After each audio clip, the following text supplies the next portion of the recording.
damai sejahtera Allah yang melampaui segala akal dan pikiran manusia. Itulah yang memelihara hati dan pikiran dalam Kristus Yesus Tuhan dan Juru Selamat kita. Amin. Jemaat yang dikasihi Tuhan,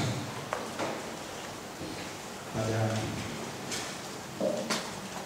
perayaan kedua Pentakosta yang kita rayakan pada malam hari ini, firman Tuhan dari kitab Kisah Para Rasul pasal 2 ayat 37 sampai dengan ayat 42.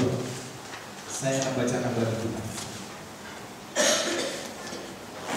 Ketika mereka mendengar hal itu, hati mereka sangat terharu.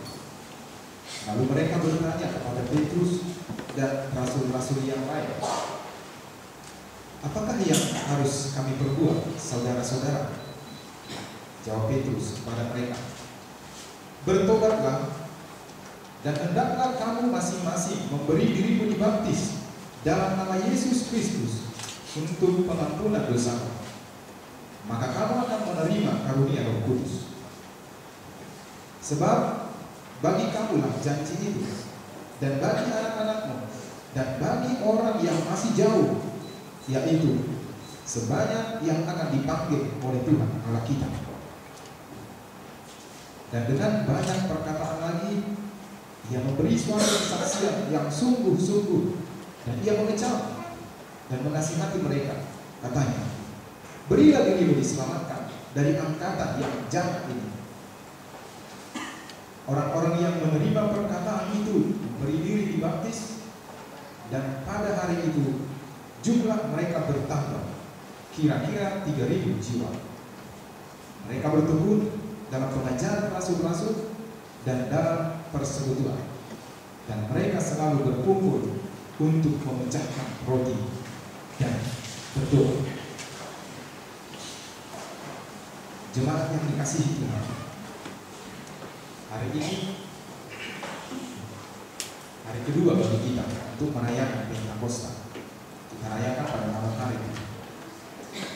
Pada peristiwa Pentakosta, sesungguhnya Tuhan memanggil orang-orang, mengumpulkan orang-orang dari kegelapan melalui kuasa kerja Roh Kudus. Itu menjadi sebuah persekutuan yang dipimpin oleh Roh Kudus. Itulah yang kita sebut dengan gereja. Pada saat hari Pentakosta itulah gereja berdiri. Itulah awal daripada berdirinya gereja. Oleh sebab itu bisa kita katakan bahwa secara teologis hari ulang tahun gereja, hari berdirinya gereja, hari lahirnya gereja adalah tepat pada hari Pentakosta, 50 hari setelah kebangkitan Kristus, atau 7 minggu setelah Kristus bangkit. Saudara-saudari, dalam sejarah gereja, Pentakosta salah satu peristiwa penting, sebab Tuhan menggenapi janjinya. Yesus merealisasikan ucapan yang dulu pernah dia katakan langsung kepada para murid, "Roh Kudus akan dicurahkan ke atas kamu." Itu yang pernah dikatakan oleh Yesus kepada para murid sebelum Yesus naik ke surga. Pencurahan Roh Kudus ini diartikan sebagai pencurahan kuasa Allah, pencurahan penyertaan Allah demi pembekalan para murid untuk bersaksi, mengajar, dan melayani. Sebab dulu para murid bersaksi, melayani, dan mengajar itu bersama-sama dengan Yesus secara fisik. Tetapi ketika Yesus naik ke surga, mereka tidak lagi bersama-sama dengan Yesus secara fisik, tetapi Yesus secara fisik membiarkan, melepaskan para murid itu untuk bersaksi. Tetapi ternyata Yesus memberikan yang lebih berkuasa lagi, atau yang lebih menyertai mereka, yaitu Roh Kudus. Tidak ada yang bisa membatasi kuasa Roh Kudus. Namun saudara-saudara, Roh Kudus ternyata tidak hanya bekerja pada diri orang-orang percaya, tetapi juga pada semua orang. Pada orang yang belum bertobat pun Roh Kudus bekerja, bahkan yang belum mengenal Kristus. Artinya Roh Kudus dengan leluasa kepada siapa ia mau hinggap, bekerja dan berkarya, termasuk orang Yahudi yang belum menerima Kristus tadi yang dikatakan oleh Petrus. Kepada siapa Petrus berkhotbah? Kepada orang-orang Yahudi yang belum menerima Kristus.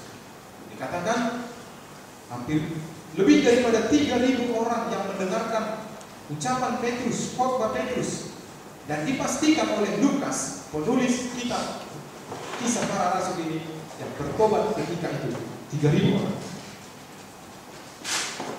Jadi bukan hanya kepada orang percaya Roh Kudus bekerja, tetapi kepada siapa? Tergantung kepada kehendak Roh Kudus itu sendiri. Rasul Petrus yang telah dipenuhi Roh Kudus untuk berkata-kata dan bersaksi tentang Kristus ternyata berbuahkan hasil. Orang Yahudi yang mendengarkan kesaksian, dikatakan tadi mereka terharu, atau dikatakan mereka tergugah hatinya untuk berubah. Terharu ini mengarah kepada mereka ingin berubah. Mereka sudah mengetahui, oh ini ternyata Yesus itu Tuhan dan Dia adalah jalan keselamatan. Mereka terharu mendengar ucapan dan kesaksian Petrus, sehingga hati mereka dibuka untuk mengetahui jalan kebenaran dan keselamatan itu. Maka timbullah pertanyaan dalam diri para pendengar ketika itu. Jadi sekarang apa yang harus kami perbuat, saudara-saudara? Itu yang dikatakan mereka. Ketika mereka terharu, kemudian muncullah pertanyaan dari mereka. Apa yang harus kami perbuat? Saudara-saudari, pertanyaan ini muncul setelah Roh Kudus membukakan hati mereka dan mengerti firman Tuhan yang telah diucapkan oleh Rasul Petrus. Dengan begitu, mereka telah tahu jalan kebenaran, jalan keselamatan itu. Dan kesempatan inilah yang dipakai oleh Petrus. Dengan lantang dan tegas ia berkata, ketika orang banyak ini mengatakan apa yang harus kami lakukan, maka Petrus mengatakan, bertobatlah dan berilah dirimu dibaptis dalam nama Yesus Kristus, dan terimalah pengampunan dosa, maka kamu akan menerima karunia Roh Kudus. Bertobat, itulah kata kunci untuk menerima baptisan. Saudara-saudara, mengapa perlu bagi Petrus pertobatan orang Yahudi ini? Sebab mereka masih menganut agama Yahudi, kepercayaan Yahudi, keyakinan Yahudi. Mereka masih menganut keyakinan kepada Musa, agama yang diajarkan atau iman kepercayaan yang diajarkan oleh nenek moyang mereka. Belum menjadi Kristen. Mereka belum menjadi Kristen, para pendengar itu. Dan dalam baptisan itulah seorang menerima pengampunan dosa.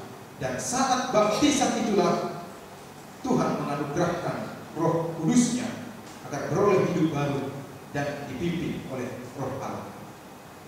Jadi sebenarnya Roh Kudus kita terima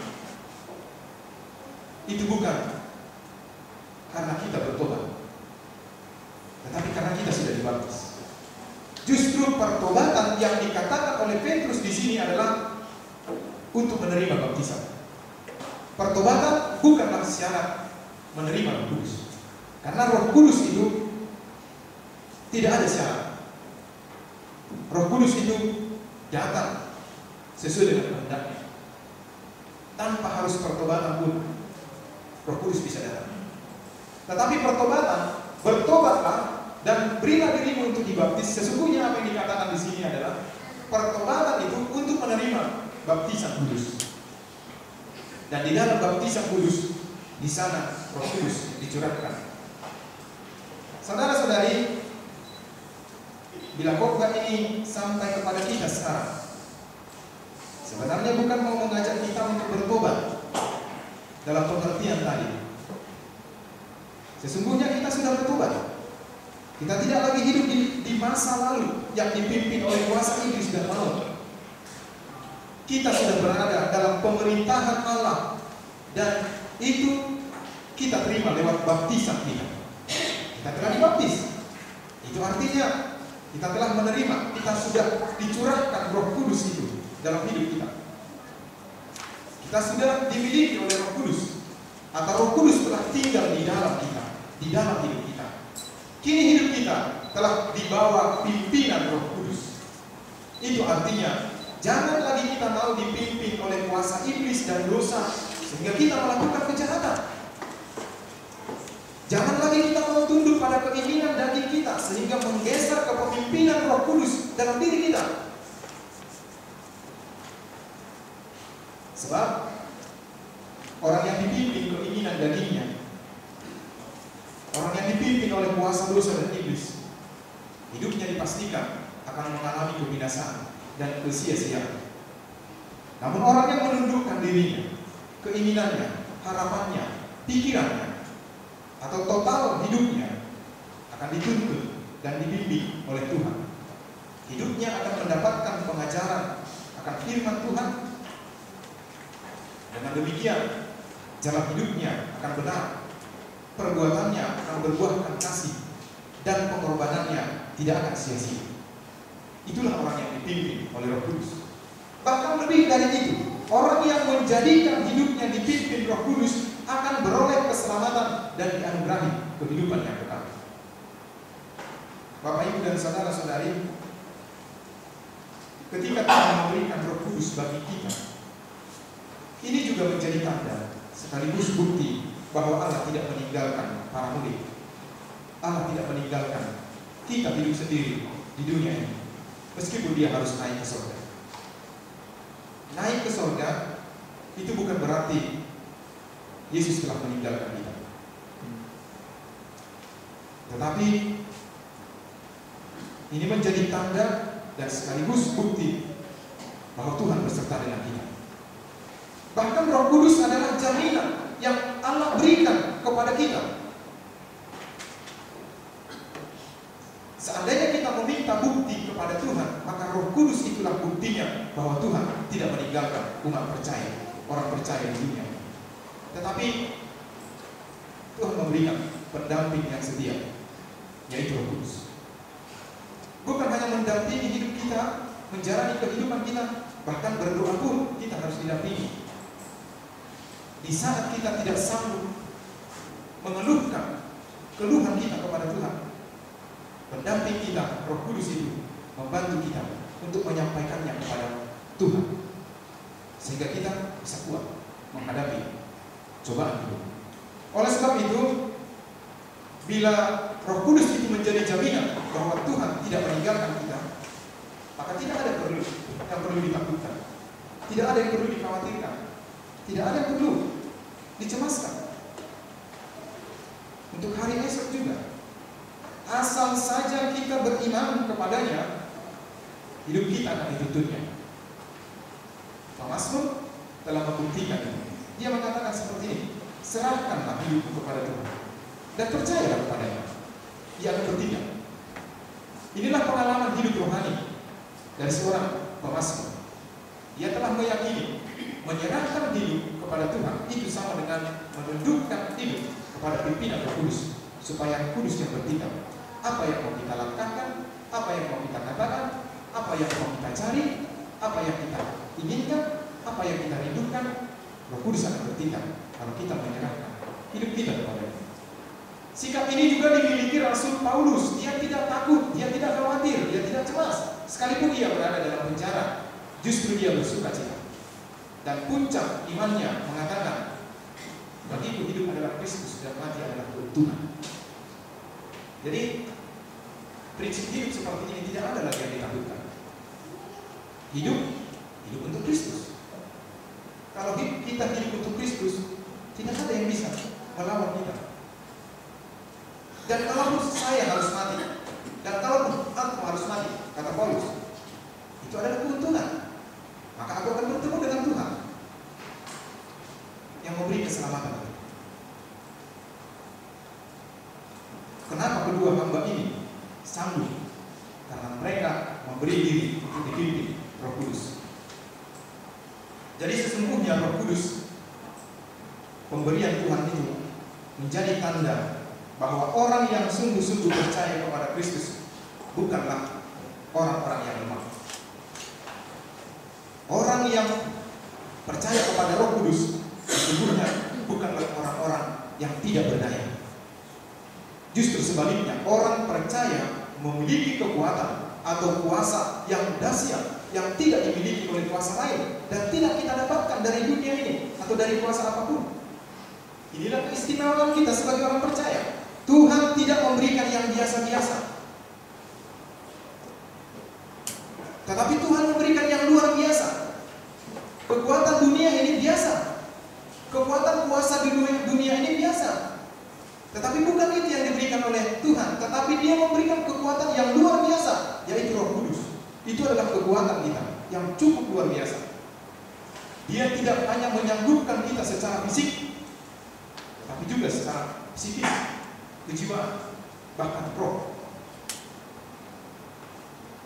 Rasul Paulus begitu yakin dengan kuasa ini, sehingga ia berani mengatakan, sebab aku yakin, katanya, bahwa baik maut maupun hidup, baik malaikat-malaikat maupun pemerintah-pemerintah, baik yang ada sekarang maupun yang akan datang, atau kuasa-kuasa, baik yang di atas maupun yang di bawah, ataupun sesuatu makhluk lain, tidak akan dapat memisahkan kita dari kasih Allah yang ada dalam Kristus Yesus Tuhan kita. Inilah kekuatan, inilah kesaksian Rasul Paulus, keyakinannya. Siapapun tidak bisa memisahkan kita dari kuasa kasih Tuhan. Siapapun tidak bisa memisahkan kita dari penyertaan Tuhan, asalkan kita hidup dalam pemerintahan Tuhan, diperintah, dipimpin oleh Tuhan. Hal ini semakin meyakinkan iman kita bahwa dengan Roh Kudus-Nya Tuhan menunjukkan keberpihakannya, kepeduliannya, tanggung jawabnya, dan kasihnya kepada orang percaya untuk memelihara diri kita. Bapak, Ibu, dan saudara-saudara, Roh Kudus juga membantu kita memahami dan dipahami orang lain. Roh Kudus itu juga membantu kita untuk saling memahami. Dia mampu mempersatukan kita dalam keragaman kita. Kenapa kita bisa berkumpul menjadi satu gereja?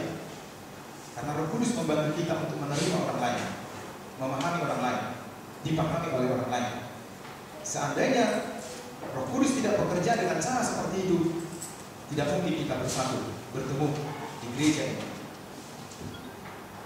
Tidak mungkin kita bertemu di suatu tempat.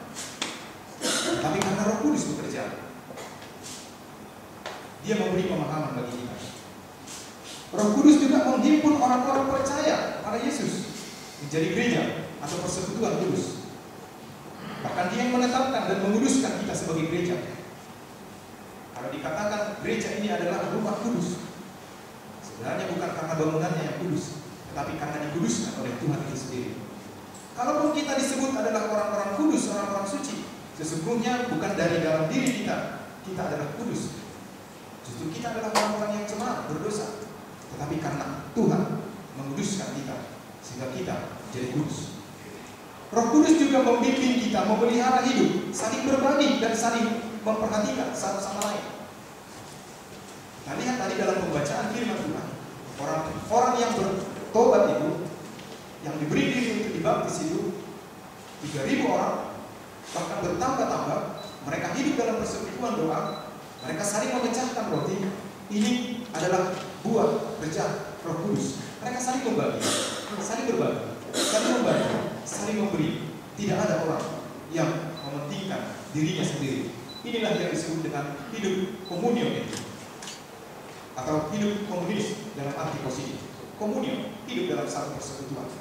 Itulah praktek hidup jemaat bulan-bulan yang sampai sekarang sebenarnya masih relevan untuk dilakukan setiap persekutuan atau gereja. Roh Kudus itu bagaikan kekuatan angin yang menghembus atau api yang menyala. Roh Kudus datang memberi daya dan kuasa kepada orang-orang percaya.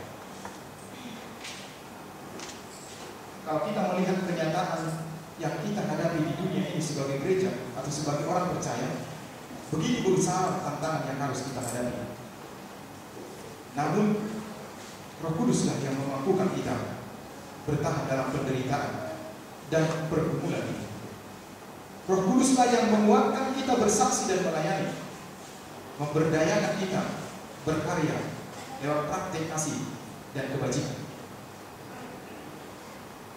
Bisakah kita bayangkan Bapak Ibu dan saudara-saudari yang dihadapi, yang dialami oleh gereja kita yang ada di Bekasi, khususnya Philadelphia? Kalau bukan karena kuasa Roh Kudus yang bekerja dalam persekutuan itu, walaupun mereka tidak berada dalam satu gereja, tetapi suasana persekutuan, kalau bukan karena Roh Kudus yang bekerja, mungkin mereka tidak akan meninggalkan kekristenan ini karena besarnya tantangan. Tapi ini harus kita yakini, ini adalah kerja Roh Kudus, ini adalah karya Roh Kudus. Meskipun gereja dibabat, ditutup, tetapi dia akan menyembah. Sama seperti kehidupan gereja ini, seperti air yang di lantai. Kemudian begitu kita jatuhkan tekanan ke air yang di lantai, atau sebuah buku atau batu, maka air itu akan memecah. Begitulah kekristenan itu kalau ditekan, kalau ditindas, kalau dikejar, kalau dihempang, dia akan menyebar dan akan semakin banyak dan akan semakin bersaksi. Dan itu bukan karena kekuatan manusia, tetapi karena kuasa Roh yang bekerja pada diri orang percaya, pada orang-orang yang percaya. Roh Kudus datang menghilangkan kelemahan dan keputusasaan kita, sebab kita diundang untuk mengarahkan hati kita kepada Roh Kudus. Malam hari ini kita diajak, kita diundang melalui khotbah ini untuk mengarahkan hati kita kepada Roh Kudus dan memohon kuasa-Nya. Dia sanggup menghidupkan kita, Dia sanggup membangkitkan dia. Roh Kudus sanggup membangkitkan keberanian dan semangat bagi kita, bahkan sukacita dikala kita menghadapi penderitaan. Amin. Kita berdoa.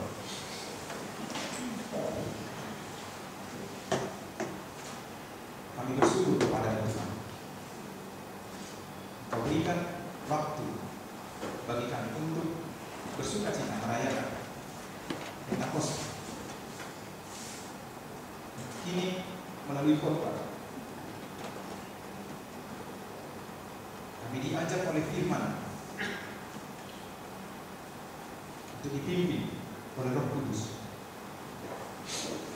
untuk diarahkan dan diperintah oleh Roh agar hidup kami seturut dan sesuai dengan firman.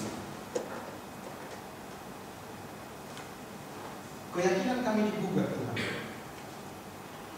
sebab Tuhan telah berikan, telah anugerahkan kepada kami kekuatan yang luar biasa di dalam diri Roh Kudus. Engkau begitu berpihak kepada kami. Bukti keberpihakan Tuhan, Engkau mencurahkan Roh Kudus ke atas kami. Biarlah kekuatan Roh Kudus itu juga Tuhan membimbing dan menuntun kami untuk tetap setia dan memantapkan hidup kami tetap dalam pimpinan Roh Kudus, sehingga hidup kami berbuah kasih dan kebaikan, berbuahkan kebenaran dan keadilan, berbuahkan kepedulian kepada sesama, dan juga ketaatan pada perintah Tuhan. Bapa di surga, kami berdoa untuk kehidupan gereja di tengah-tengah dunia ini. Engkau yang memanggil kami Tuhan menjadi satu gereja. Biarlah Engkau juga yang menyertai gereja dalam pergumulannya, dalam tantangan, ancaman, hambatan, dan gangguan yang dihadapi oleh gereja, agar kami kuat, agar kami tidak meninggalkan iman kami kepada Kristus, tetapi kami sanggup berkata bahwa hidup kami adalah untuk Kristus. Dan kalaupun kami harus berkorban, Itu adalah keuntungan bagi iman kami. Berkati kami Tuhan, setiap keluarga, agar kami hidup rukun, saling mengasihi. Berkati kami jemaatmu yang hidup bertetangga dengan orang-orang yang tidak seiman dengan kami. Tapi kami boleh hidup harmonis dan saling menerima, saling menghormati. Berkati semua pekerjaan kami Tuhan, agar dengan pekerjaan kami sanggup membutuhi kebutuhan setiap hari. Kami sanggup membutuhi kebutuhan sekolah anak-anak, kebutuhan sosial, kebutuhan adat budaya kami, terlebih kebutuhan spiritualitas kami, mempersembahkan untuk Tuhan. Berkati kami Tuhan dalam setiap harapan, cita-cita kami, kerinduan hati kami, agar itu boleh terwujud sesuai dengan kehendak Tuhan. Inilah doa kami Tuhan. Dengarkan. Dalam nama kami berdoa. Amin.